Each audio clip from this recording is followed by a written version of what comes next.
Hey y'all. Well, today's life lesson is about how love isn't enough. So, we've all been told most of our lives that love conquers all.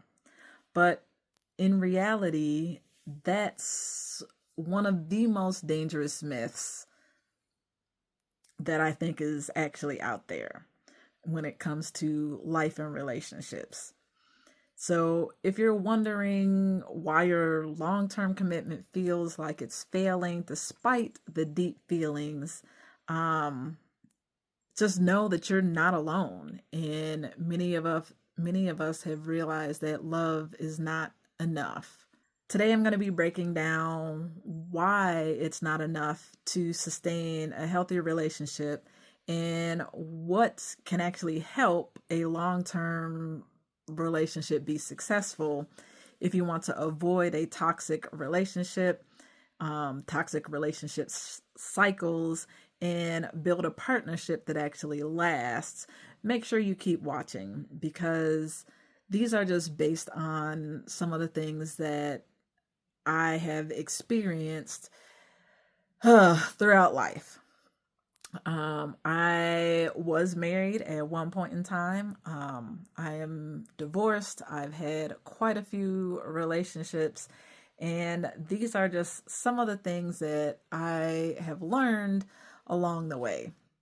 Love is a feeling, okay? Compatibility, however, is a lifestyle. You can actually be head over heels for someone, but if your core values don't align, that love will eventually just turn into resentment. Um, think about the big non negotiables that you may actually have. Like, do you want children? Do you guys have the same politics or religious views?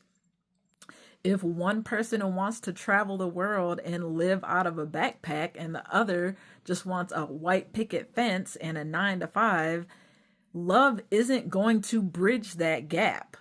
You can't love someone into changing their fundamental life goals.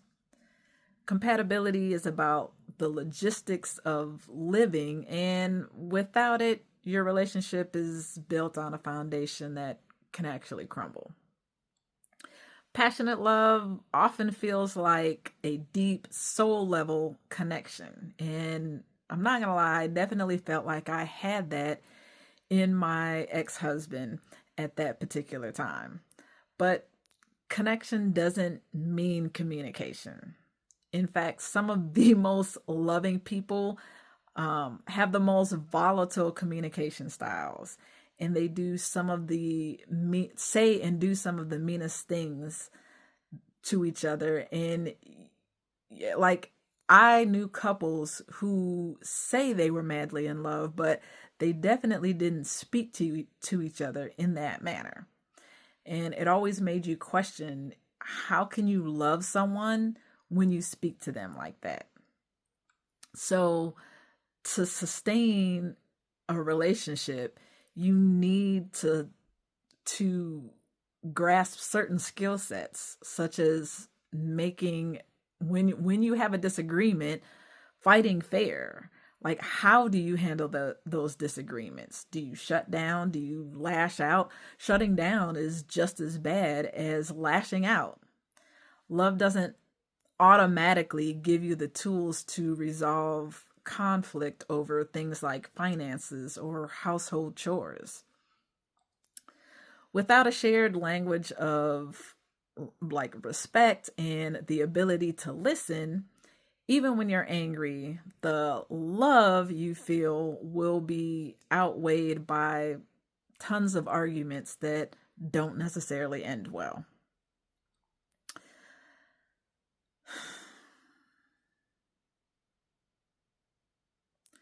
This part that I'm about to talk about next is the part that people hate because it's not the romantic stuff. So, money, health, and family. Love doesn't pay rent. It doesn't fix a partner who has a different philosophy on, say, spending and or savings. And when it comes to like finances, statistics show that financial stress is one of the leading causes of divorce, not a lack of love. Of course, we can throw infidelity in that as well, and that's a whole nother topic for a whole nother day. But um, when we're talking about love, how does your partner handle external pressure? If they can't support you through, say, like a job loss or a family tragedy, um, or if they allow their family members to overstep your boundaries, love will not be enough to sustain that relationship. It won't be enough to prevent you from resenting your partner. A relationship is a partnership in a very practical sense. You need a teammate, not just a lover. You can love someone and still not respect them. And honestly, respect for me is more important for longevity than love is.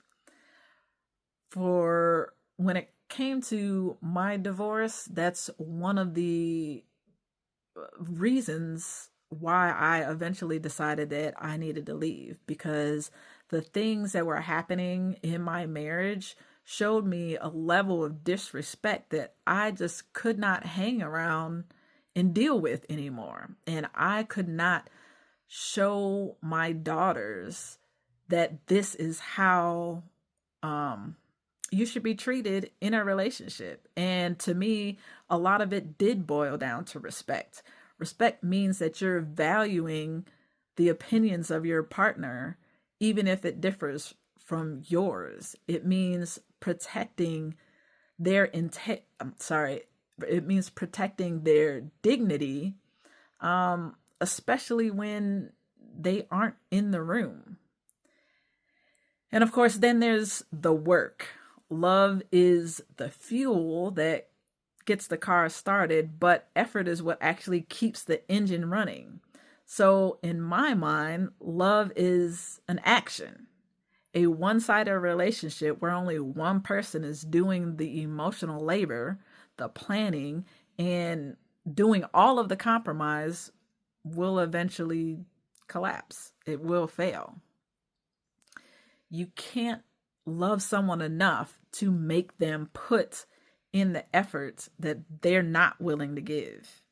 You can't love someone enough to make them love and respect you back. So the takeaway isn't that love doesn't matter. It definitely matters.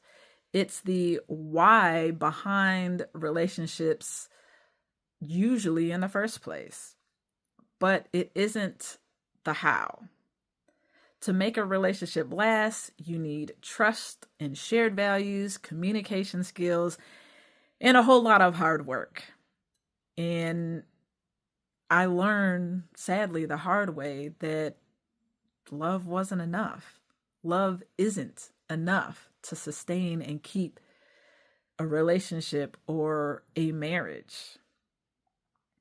Hopefully, you learn from my life lessons and can take some of these into your own life, and incorporate some of these things as a lesson. And if you like this video, if you like the message, I definitely would appreciate if you hit that like and subscribe button. And I also want to hear from you. What's one thing that you've learned is just as important as love in a partnership? Thanks for watching, and until next time, peace.